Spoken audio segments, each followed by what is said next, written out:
Lord Tremendous here, got another battle report here for you. 2,000 point battle, my Ogre Kingdoms versus my buddies High Elves. And this is more owl prep. I need as many games as I can get in with these guys in order to better understand how to use them so that when I face an opponent in the owl tournament, I don't get tabled immediately. So I'd like it to last at least 4 rounds. You know, it's little things. I'm reaching for the stars. Anyway, this is a good one. I get to kill a bunch of high elves, and no matter what army I'm playing, if I'm killing elves, I'm having a good time. So sit back, relax, and get ready to see the carnage. Here's my list, and it's the Owl GT tournament list. I'm not going to change it for at least until February because I can't. So I need as much practice with it as I can so I can do as best as I can in the tournament. So just like last time, I have my Slaughter Master. He's my general, level 4 wizard with illusion. He's got the Butcher's Cauldron, Gret Sickle, the Blood Cleaver, and the Potion of Strength. My Hunter is a scout. He's got an additional hand weapon and a harpoon launcher. He's got the Armor Silver Steel, the Cathayan Jet Pendant, and as Long Strider. Next is my Bruiser, Lord Tremendous. He's on his Thunder Tusk. He's my BSB with the Rampaging Banner. He's got the Armor Meteoric Iron, the Talisman of Protection, and Death Cheater. My core consists of 2 Saber Tusks with Scouts. They're just to join up with the Hunter, give a swift stride and a few extra wounds. 20 Noblar Fighters, which are just batteries for the Slaughter Master. 3 Ogre Bulls. They're a mandatory choice, so they're butt naked. They're actually pretty good, you know, completely plain. So I'm happy that they're in the list. And then 7 Iron Guts with full command, Bull Standard, and the Veteran. Then in special, I have my Iron Blaster and 4 Mournfang Cav with Banner, Musician, and the Cannibal Totem. They're equipped with heavy armor and a great weapon. Here's my buddy's list. He's got a Prince, who's his general on the Lion Chariot of Trace. I think that's how you say that. He's got a Tracen Great Blade, a Seed of Rebirth, Armor of Kaeldor, and Reaver Bow, as well as being a Tracen Hunter. I know I'm probably butchering that, but you know what? That's why I'm going to say it, because it's filthy elven language, and who likes elves, honestly? He's got an Archmage on a Bard and Elven Steed, level 4 Wizard with High Magic, Full Plate Armor, Seed of Rebirth, Talisman of Protection, and a Lore Familiar. Also has the Blood of Kaeldor, which explains how this mage is running around in big, crunchy armor. He's got a Noble on a Bard and Elven Steed. He's his BSB with the Battle Banner. He's got a great weapon, full plate armor, a Seed of Rebirth, Dragon Helm, Opal Amulet, and the Blood of Kaeldor. In core, he's got a brick of 10 Silver Helms with full command. The unit champion has a Seed of Rebirth. He's got the War Banner in there, and they've got great weapons and shields. They are a little terrifying. And then he's got 2 units of Elven Archers, just naked with longbows. Then in special, he's got a huge brick of 10 Dragon Princes, which is really intimidating. With full command, the unit champion has a Dragon Slaying Sword, he's got the Rampaging Banner, and then he's got a Lion Chariot of Trace with Tracen Great Blades. My spells for this one were Spectral Doppelganger, the Mirage, Column of Crystal, and Glittering Robes. My opponent ended up with Shield of Sapphire, Fury of Cain, Corporeal Unmaking, and Walk Between Worlds. And here's deployment. We really just lined up across from each other. I did put my cannon on the hill because I've decided I'm going to try to use it more as a cannon with, you know, heavy chariot properties than as a chariot, unless I see an opportunity that I really need to use him for. It's just a strength 10 AP 3 cannon, potentially AP 5 if I roll a 6 to wound. I don't see the point in really throwing him out there in combat right away. I got plenty of other stuff that can beat the crap out of my enemy. Speaking of other stuff, my Mournfang are right next to the woods there on the left. In the woods are my Naked Bulls. Fear I give them a little bit of protection before I send them to their deaths. The Iron Guts and their batteries are lined up next to each other. I'm excited about that with my Slaughter Master installed. And Lord Tremendous, my Bruiser on the Thunder Tusk, is right there using the house on his right there as a type of shield. I wasn't sure if he had scouts or not. I probably should have looked. Speaking of scouts, though, in the top right there, you can see my Hunter with his pack. He's just going hunting for any targets of opportunity he can find. On my opponent's side, I believe on the left side there are his Silver Helms. Next to them are the Dragon Princes. In the woods are both of his units of Elven Archers. Right next to the woods is his Lion Chariot. And on our far right there is his Prince on a Chariot. Very small, very condensed list. This should be a brutal fight. I'm looking forward to it. Alrighty, so here's top of turn one, and of course I didn't go first because tradition is tradition, and I'm terrible at rolling off to go first. I do believe he got the +1 because scouts now count. I guess they always did, but the FAQ really clarified that. So since I had a scout, he ended up getting a +1, which helped him go first. Not that it would have mattered. I roll like crap to go first. Really, the only movement though is his lion chariot comes forward a little bit, and his prince in a chariot turns to face my hunter. And yeah, everything else stays put. His jerkhole archers in the shooting phase fire at my iron guts, and since they're not regenning at the moment because I haven't had a chance to drink out of the cauldron, I end up with 2 wounds on me, which means those archers have to die.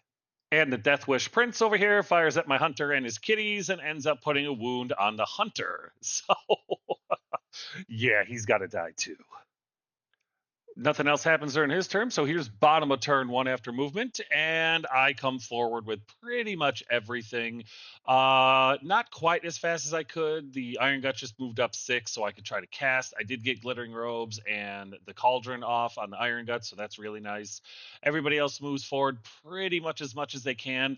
I did move Lord Tremendous up because honestly, I'm not super worried about the Chariot. If it does hit me, even doing 7 impact hits, he needs 5s to wound. I have 5s and 5s to stop it. His AP means nothing because I have Meteoric Iron. I'm learning. So it's like, yeah, I dare you to charge me. I'm going to kill the chariot. And then I would overrun and either deal with archers, maybe the prince. We'll see. The only other movement to talk about is the hunter decides he doesn't want to take any more shots from that reaver bow and goes behind the hill. If the chariot moves around, we'll play Ring Around the Rosie on that hill all day. It doesn't bother me for a second.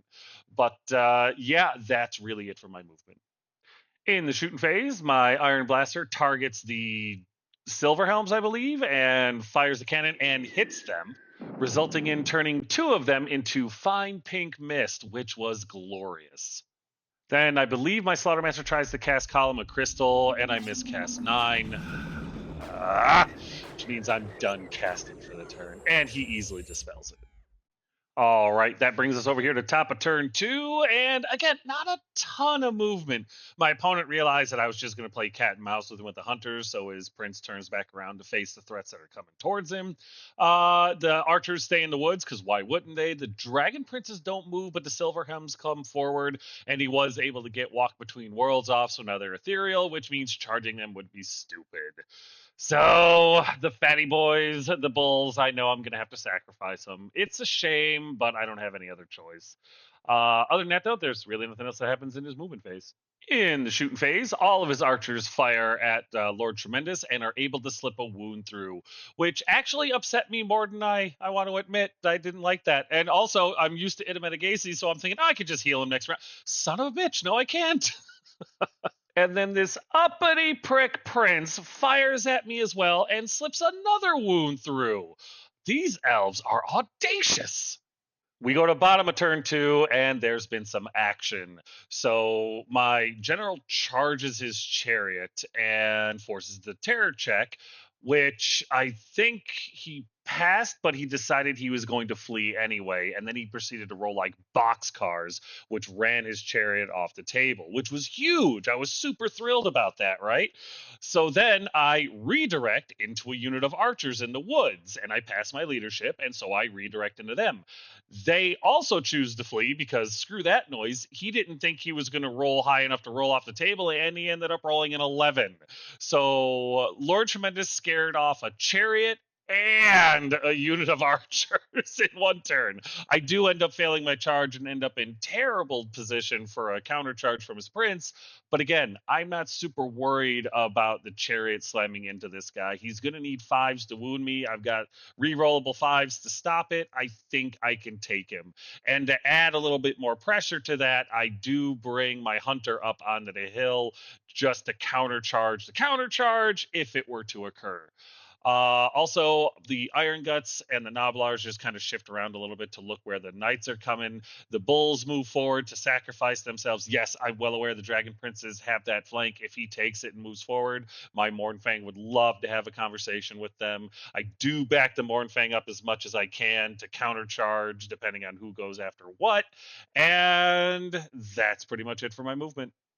In the shooting phase, my Iron Blaster fires again. I tried to hit the Silver Helms and the Dragon Princes, but ended up going a little long, bounced right, or flew right over the Silver Helms, slamming into the Dragon Princes, resulting in only one Dragon Prince becoming a slurry of gore. I would have preferred two, but you know what? I'm very greedy, and yeah, one is better than none. Since I technically missed all my charges, here's top of turn 3 after movement, and there's a lot. His chariot and his second unit of archers charge into Lord Tremendous, which I was surprised the archers went in. I get why. He's going to challenge, he's going to have a rank and another close order and all that stuff, so it's smart. I get that. He's trying to stack combat res, so we'll see what happens there. His Dragon Princes go into the flank of the Bulls. The Silver Helms stay put, and everything else is deader in combat. So yeah, quick moving phase. There's no shooting or anything like that. No magic that goes off, so we go right into combat. And yeah, he does a lot to the ogre. Well, actually, no, he does a lot of combat res to the ogres. They actually only take 3 wounds, but with flank, rank, banner, some sort of shenanigans, close order, I'm not able to do any attacks back because he smokes the guy that's in base to base with him. I do have close order, so I end up losing by 7. I do break and flee. However, my opponent is not coming after me at all.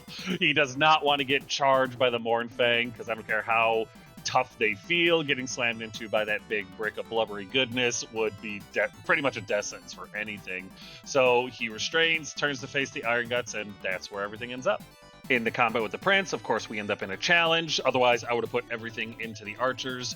But I'm able to save all the wounds that he does. He doesn't do a lot. His Prince goes a little limp-wristed in this fight. In return, the Bruiser and the Thundertusk are able to put 2 wounds onto him. So I have 2 wounds, BSB, close order, and I think maybe he regened a wound. So I have 5 combat res in total. He has flank and 2 close orders because he doesn't have a rank because he's disordered because of the woods. I end up winning by 2. Both units end up falling back in good order. I toyed with going after the Elven Archers, but then I remembered the Prince's audacity to shoot at me when I was already hurt, and that can't go unpunished. Also, killing the General would be a lot smarter than killing a Pansy unit of like 100-point Elves. So, yeah, I mean, I did have my Hunter behind him on the hill, but Lord Tremendous is better positioned to just take this guy out.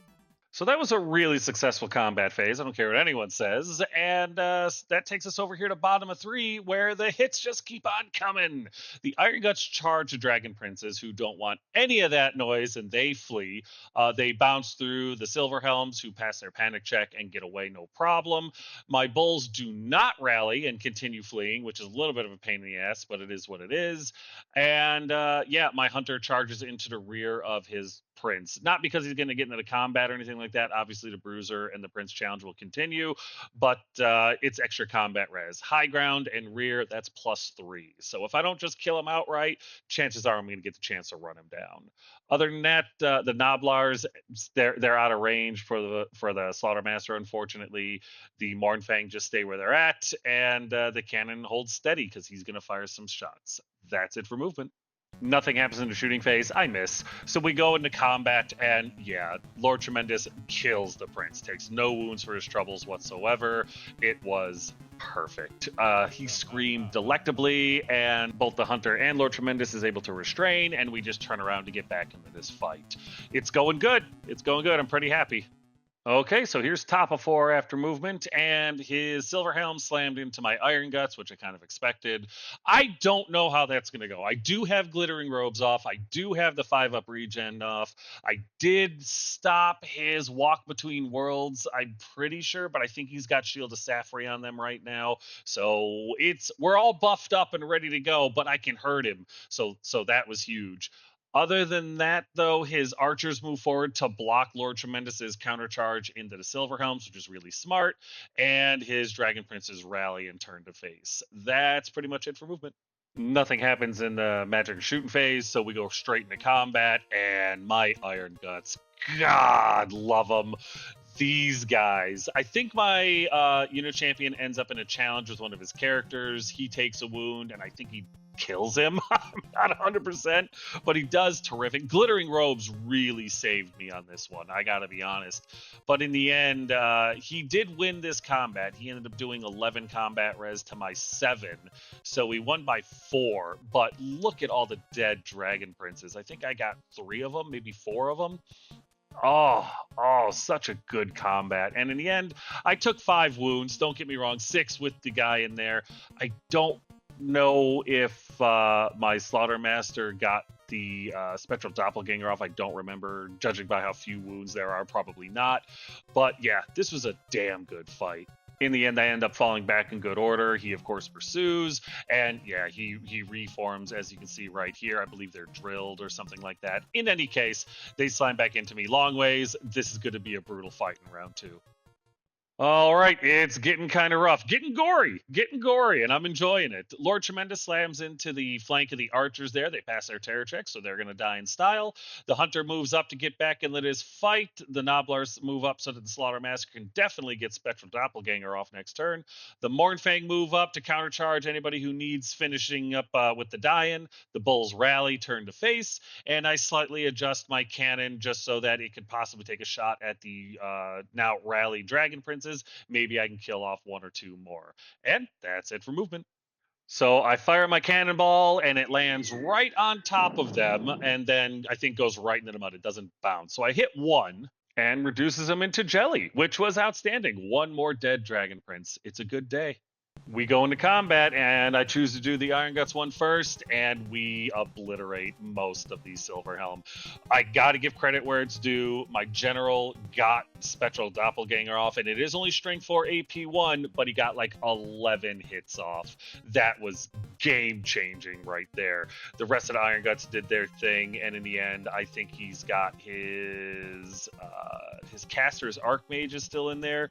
I think the BSB is dead, and he's got his unit champion, not the standard bearer, left in there, just a unit champion. But the funny part is it's 8-8.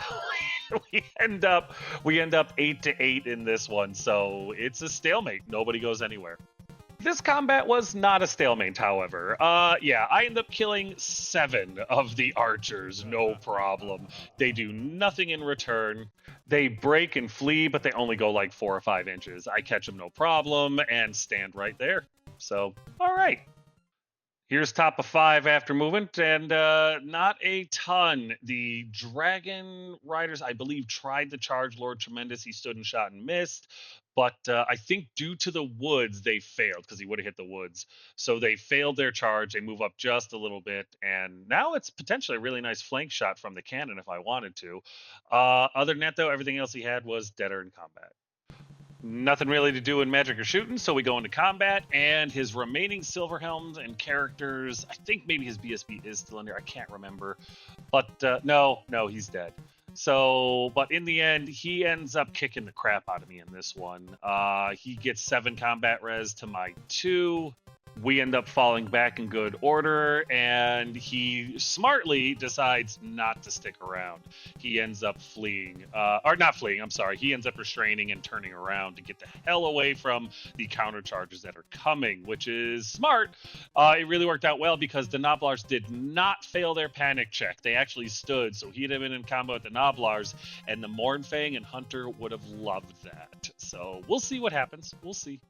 And yeah, the turns are quick now. Here's the bottom of turn 5 after movement, and nobody is stupid enough to try to charge them. I do get Miasmic Mirage off on them, so they're not able to march, charge, or anything like that.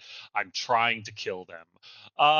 The Lord Tremendous does try to charge the Dragon Princes, and they flee and just barely get away. They rolled really low, but they did get away. It's fine, though, because my cannon could still shoot them in the flank, and that's kind of exciting. Other than that, I don't believe I charged into the flank with the Hunter because I was afraid that he couldn't do it by himself. The Mournfang and the Bulls, everything just kind of remaneuvers around to try to get a hold of them next round. And that's it for movement. Oh, and it was bound to happen. In the shooting phase, I line up a beautiful shot with the Iron Blaster, potentially taking out 5 Dragon Princes, and I misfire 2. So the cannon cracks. 1 is where it explodes. So 2 to 4, it cracks and can't, or it doesn't. You can't shoot for the rest of the game. 5 and 6, a Noblar got stuck in a mechanism or something like that. So yeah, the cannon cracks in half and can't shoot for the rest of the game. Oh well, it did really good this game. I'm not too upset. So I screwed up and I don't have the top of 6 after movement slide. I forgot to take the picture. But here's the bottom of turn 6, and this is the end of the game as well. What ended up happening was, since he had Mirage on him, he moved up a little bit, but he was really screwed. The Mornfang and the Hunter were well in place to try to go after him. And that's what happened in the bottom of 6. I charged the Mornfang and the Hunters. They had to flee, and I believe the Hunters caught them. Somebody caught me the Hunters and the Mornfang, so the BSB, the Archmage, and the remaining Silverhelm all died. In the top of turn 6, he took his Dragon Princes and moved them around the hill, or not the hill, but the house there, knowing that I couldn't get to him and I couldn't charge with my cannon, so he preserved the points there. And that's it. That's the end of the game. The only thing left alive is the Dragon Princes, and I feel pretty good about that. Really good, in fact. A lot of dead High Elves, and the Ogres performed very, very well. Even the Iron Guts, taking a charge from the Silverhelm with a BSB and an Archmage and all that stuff like that. He did get corporeal and making off quite a few times, which is no armor, no war, or no regen anyway, which obviously that's all my Iron Guts have. So his Archmage was actually probably his MVP in my opinion. But you know what? I'm excited to get into the recap. I'm already kind of doing it, so let's get to it. Oh, baby, my blubbery boys did great this game. The Iron Guts are a lot tougher than I realized. Taking that charge from the Silverhelms and stuff with 2 characters in there, 1 throwing around corporeal and making, was insane. The fact that they lasted as long as they did, I don't know any other infantry, including monstrous infantry, that would have done as well. I'm saying, I mean, maybe Dragon Ogres. I would argue Dragon Ogres, but can you take them as a unit of 8? I'm very pleased. Very, very pleased. And honestly, had it been anything other than Heavy Knights, they probably would have crushed them. I got to be more aggressive with my Ogres. The cannon did great until it didn't, but honestly, plinking off knights here and there really helped a lot. And had he not misfired, potentially he would have smoked 5 more Dragon Princes, which would have been huge. Woulda, coulda, shoulda, right? Lord Tremendous, though, was obviously the MVP. No, not me, the bruiser on a Thunder Tusk, but thank you. He spooked 2 units off the map with those charges. Thank you, Dice Gods, I'm well aware, but that was awesome. Then he took out the Prince. Then he killed the second unit of archers. Then he scared off the Dragon Princes and removed them from the game. Well, not like completely. I didn't get any points for him, but it stopped them from doing anything and turning the tide. The Dragon Princes are probably more dangerous than Silverhelm, and we saw how well they did. So, all in all, yeah. I might need to put the Hunter on the Thunder Tusk after this GT and have 2 running around. We'll see. Is that overkill? I don't know. Maybe it is, but do I care? Man, it feels good to be playing the Ogres again. I would say this was a pretty good collection day. The Titan Bones got pretty strong. Got another Prince, bringing the total up to 5. No Phoenixes on the table, but I did grab that Archmage in the end, bringing the total up to 4. The Elves are going to have to up their enrollment in school soon. No dragons on the table, no baby mages, but I did get that noble. That doubled my numbers to 2. In core, no Sea Guard, but I did pocket the 20 archers, which was great, bringing my total up to 72. And then, of course, I got my first Silverhelms, all 10 of them, which was outstanding.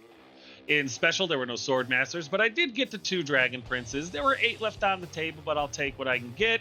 And then, of course, I got my first Lion Chariot of Trace. So, all in all, a lot of firsts in this one. And then, of course, there was nothing in rare, so those numbers will all stay the same. No changes here, obviously, but I like seeing all the demons and warriors of chaos return to the warp for retraining. My Wood Elf numbers are still very impressive, probably because I run into them the most often, but I'm still very happy with it. And the unworthy Tomb Kings that were sent as a tithe are still there. My numbers in the Chaos Dwarves are still pretty decent as well. Well, my Orcs and Goblins numbers could really go up, but I don't have an Orc and Goblin opponent. If you'd like to fix that, reach out. And though I've only seen the Dark Elves once, they were none on the table, even though they looked alike. And so all these numbers stay the same, but these are the ones I'm the most proud of. But that's going to do it for this one. Another battle report in the history books. As always, if you have any questions, comments, concerns, or complaints, feel free to put them in the comment section below, and I will get back to you as quick as I can. But as always, thanks!